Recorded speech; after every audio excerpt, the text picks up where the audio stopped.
जय शंकर कैलासपति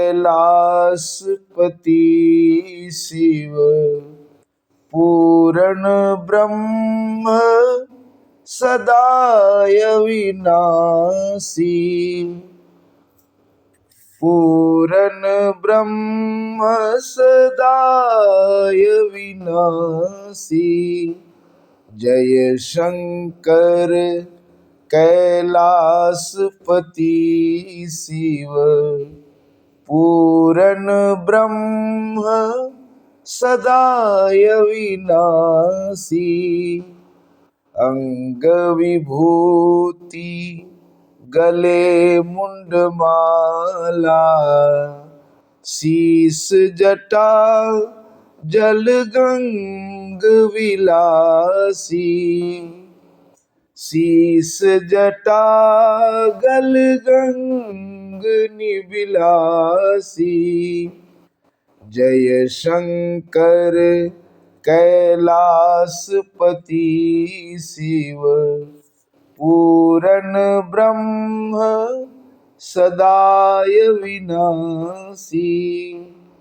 चंद्रकला मस्तक पर सोहे तीन नयन त्रैलोक्य विकासी। जय शंकर कैलासपति शिव पूर्ण ब्रह्म सदाय विनाशी। कर त्रिशूल पहरे मृगछाला संग बसे गिरिजानित दासी।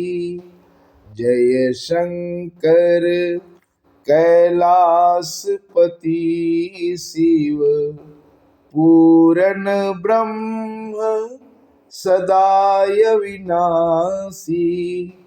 ब्रह्मानंद करो करुणा प्रभु भव भंजन भक्तन सुख राशि। जय शंकर कैलासपति शिव पूर्ण ब्रह्म सदाय विनाशी।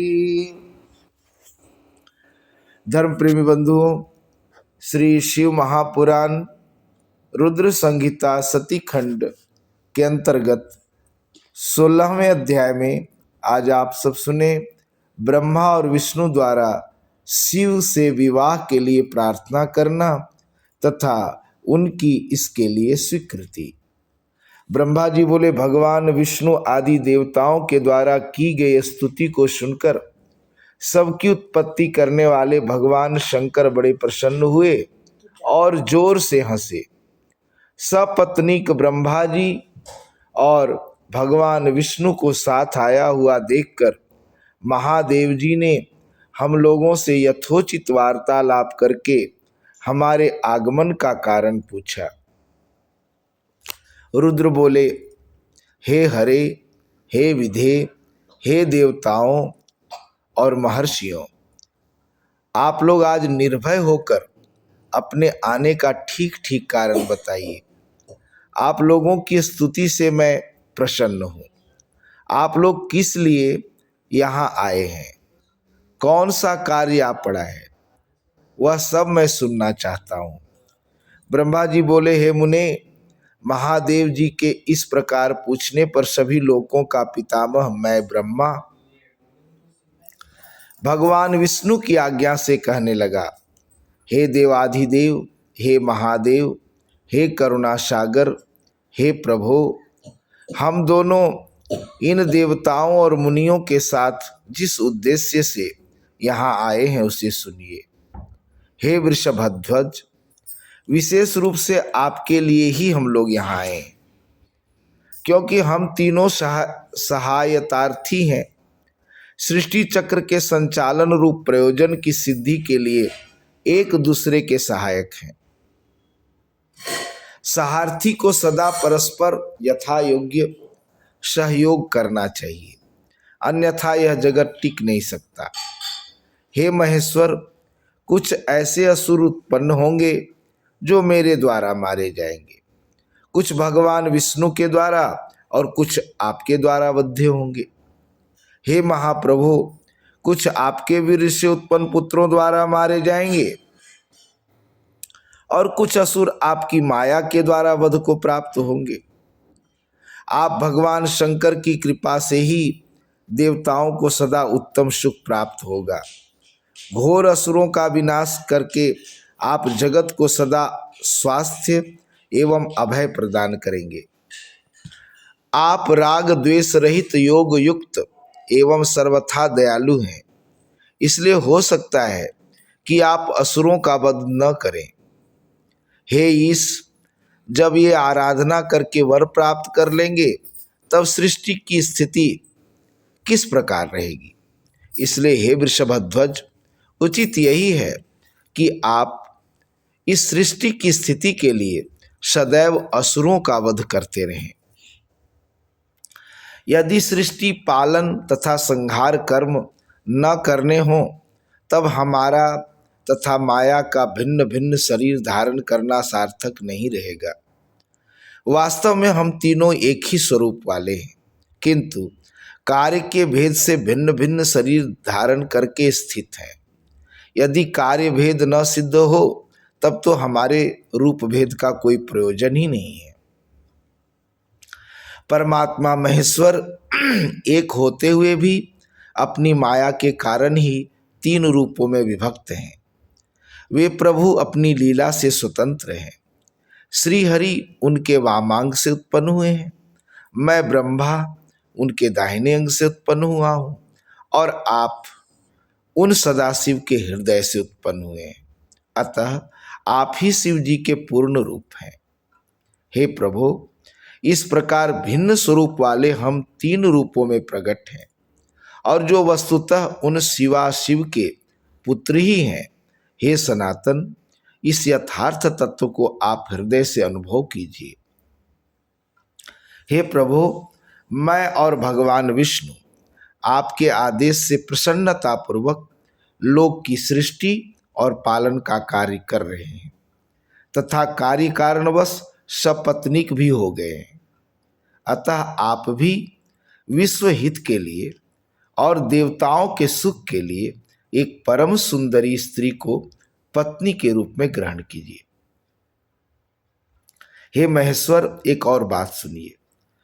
मुझे पहले के वृत्तांत का स्मरण हो आया है, जिस पूर्व काल में आपने ही शिव स्वरूप से हमारे सामने कहा था, हे ब्राह्मण, मेरा ऐसा उत्तम रूप आपके अंग से प्रकट होगा जो लोक में रुद्र नाम से प्रसिद्ध होगा। आप ब्रह्मा सृष्टि करता होंगे, श्री हरि जगत का पालन करने वाले होंगे तथा मैं सगुण रुद्र रूप होकर संहार करने वाला होऊंगा। मैं एक स्त्री के साथ विवाह करके लोक का उत्तम कार्य करूंगा। हे स्वामिन, आप अपने द्वारा कहे गए वचन को याद करके अपनी प्रतिज्ञा को पूर्ण कीजिए। हे स्वामिन, आपका आदेश है कि मैं सृष्टि करूं, श्री हरि पालन करें और आप स्वयं संहार के हेतु बनकर प्रकट हों। सो आप साक्षात शिव ही संहारकर्ता के रूप में प्रकट हुए हैं। आपके बिना हम दोनों अपना अपना कार्य करने में समर्थ नहीं हैं। अतः आप लोक हित के कार्य में तत्पर एक कामिनी को स्वीकार करें। हे शंभो, जैसे लक्ष्मी भगवान विष्णु की और सावित्री मेरी सहधर्मिणी है, उसी प्रकार आप इस समय अपनी सहचरी कांता को ग्रहण करें।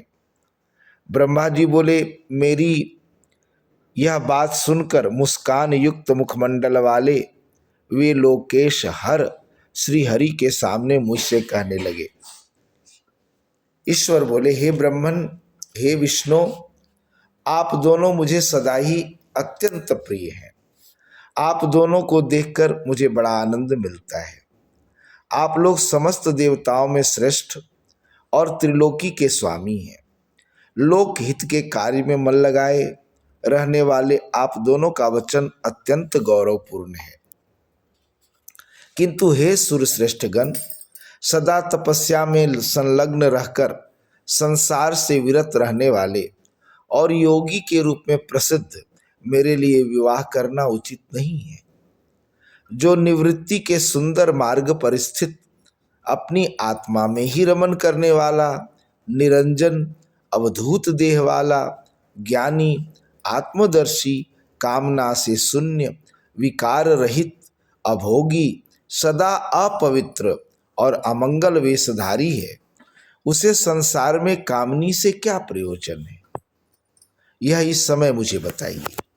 मुझे तो सदा केवल योग में लगे रहने पर ही आनंद आता है। ज्ञानहीन पुरुष ही भोग को अधिक महत्व देता है। संसार में विवाह करना बहुत बड़ा बंधन समझना चाहिए। इसलिए मैं सत्य सत्य कहता हूं कि उसमें मेरी अरुचि नहीं है, अभिरुचि नहीं है। आत्मा ही अपना उत्तम अर्थ या स्वार्थ है। उसका भली भांति चिंतन करने के कारण स्वार्थ में मेरी प्रवृत्ति नहीं होती है। तथापि आपने जगत के हित के लिए हितकर जो कुछ कहा है उसे मैं करूंगा। आपके वचन को गरिष्ठ मानकर अथवा अपनी कही हुई बात को पूर्ण करने के लिए मैं विवाह अवश्य करूंगा, क्योंकि मैं सदा अपने भक्तों के अधीन हूँ। हे हरे, हे ब्रह्मण, परंतु मैं जैसी नारी को प्रिय पत्नी के रूप में ग्रहण करूंगा और जिस शर्त के साथ करूंगा उसे सुने। मेरे वचन सर्वथा उचित हैं। जो नारी मेरे तेज को विभाग पूर्वक ग्रहण करने में समर्थ हो, उस योगिनी या कामरूपिणी स्त्री को मेरी पत्नी बनाने के लिए बताएं। जब मैं योग में तत्पर रहूं तब उसे भी योगिनी बनकर रहना होगा, और जब मैं कामासक्त होऊं तब उसे भी कामिनी के रूप में रहना होगा। वेदवेत्ता विद्वान जिन्हें अविनाशी बतलाते हैं, उन ज्योति स्वरूप सनातन शिव तत्व का मैं सदा चिंतन करता हूँ। हे ब्रह्मण, उस सदा शिव के चिंतन में जब मैं न लगा हूँ तब उस कामनी के साथ मैं समागम कर सकता हूँ। जो मेरे शिव चिंतन में विघ्न डालेगी वह दुर्भगा स्त्री मेरी भार्या न बने। आप ब्रह्मा, विष्णु और मैं तीनों ही महाभाग्यशाली ब्रह्मस्वरूप शिवजी के अंशभूत हैं, अतः हमारे लिए उनका नित्य चिंतन करना उचित है। हे कमलासन, उनके चिंतन के लिए मैं बिना विवाह के भी रह लूँगा, किंतु उनका चिंतन छोड़कर विवाह नहीं करूँगा। अतः आप लोग मुझे इस प्रकार की पत्नी बताइए जो सदा मेरे कर्म के अनुकूल चल सके। हे ब्रह्मन, उसमें भी मेरी एक शर्त है, उसे आप सुने। यदि उस स्त्री का मुझ पर और मेरे वचनों पर अविश्वास होगा तो मैं उसे त्याग दूंगा। ब्रह्मा जी बोले, उन रुद्र की बात सुनकर मैंने और श्री विष्णु ने मंद मुस्कान के साथ मन ही मन प्रसन्नता का अनुभव किया। फिर मैंने विनम्र होकर यह कहा, हे नाथ, हे महेश्वर, हे प्रभु, आपने जिस प्रकार की स्त्री का निर्देश किया है वैसी ही स्त्री के विषय में आपको प्रसन्नता पूर्वक बता रहा हूँ। वे उमा जगत की कार्य सिद्धि के लिए भिन्न भिन्न रूप में प्रकट हुई हैं। हे प्रभु, सरस्वती और लक्ष्मी ये दो रूप धारण करके वे पहले ही प्रकट हो चुकी हैं। महालक्ष्मी तो विष्णु की कांता तथा सरस्वती मेरी कांता हुई है। लोकहित का कार्य करने की इच्छा वाली वे अब हमारे लिए तीसरा रूप धारण करके प्रकट हुई हैं। हे प्रभु, वे शिवा सती नाम से दक्ष पुत्री के रूप में अवतीर्ण हुई हैं। वे ही आपकी ऐसी भार्या हो सकती हैं जो सदा आपके लिए हितकारिणी होंगी। हे देवेश, वे दृढ़ व्रत में स्थित होकर आपके लिए तप कर रही हैं। वे महातेजस्विनी सती आपको पति रूप में प्राप्त करने की इच्छुक है। हे महेश्वर, उन सती के ऊपर कृपा कीजिए, उन्हें वर प्रदान करने के लिए जाइए और वैसा वर देकर उनके साथ विवाह कीजिए। हे शंकर, भगवान विष्णु की, मेरी तथा सभी देवताओं की यही इच्छा है। आप अपनी शुभ दृष्टि से हमारी इच्छा को पूर्ण कीजिए, जिससे हम इस उत्सव को आदर पूर्वक देख सके। ऐसा होने से तीनों लोकों में सुख देने वाला परम मंगल होगा और सबकी समस्त चिंताएं मिट जाएंगी, इसमें संशय नहीं है। मेरी बात पूरी होने पर अच्युत मधुसूदन लीला से रूप धारण करने वाले भक्तवत्सल ईशान से कहने लगे। विष्णु जी बोले, हे देवाधिदेव, हे महादेव, हे करुणाकर, हे शंभो, ब्रह्मा जी ने जो कुछ भी कहा है उसे मेरे द्वारा कहा गया ही समझिए, इसमें किसी प्रकार का संदेह नहीं है। हे महेश्वर, मेरे ऊपर कृपा करके उसे कीजिए। उन सती से विवाह कर इस त्रिलोकी को अपनी कृपा दृष्टि से सनाथ कीजिए। ब्रह्मा जी बोले, हे मुने, यह कहकर उत्तम बुद्धि वाले भगवान विष्णु चुप हो गए। तब भक्तवत्सल भगवान शिव जी ने हंसकर तथास्तु कहा। तत्पश्चात उनसे आज्ञा प्राप्त कर पत्नियों सहित हम दोनों मुनियों तथा देवताओं के साथ अपने अपने अभीष्ट स्थान को अत्यंत प्रसन्नता के साथ चले आए। इस प्रकार श्री शिव महापुराण के अंतर्गत द्वितीय रुद्र संहिता के द्वितीय सती खंड में विष्णु और ब्रह्मा द्वारा शिव की प्रार्थना का वर्णन नामक 16वां अध्याय पूर्ण हुआ। श्री शिवाय नमस्तुभ्यं, श्री शिवाय नमस्तुभ्यं, नमस्तुभ्यं नमस्तुभ्यं, श्री शिवाय नमस्तुभ्यं। तो ये था 16वां अध्याय और कल आप सब 17वें अध्याय में सुनेंगे भगवान शिव द्वारा सती को वर प्राप्ति और शिव का ब्रह्मा जी को दक्ष प्रजापति के पास भेजने की कथा। आज के लिए इतना ही, धन्यवाद।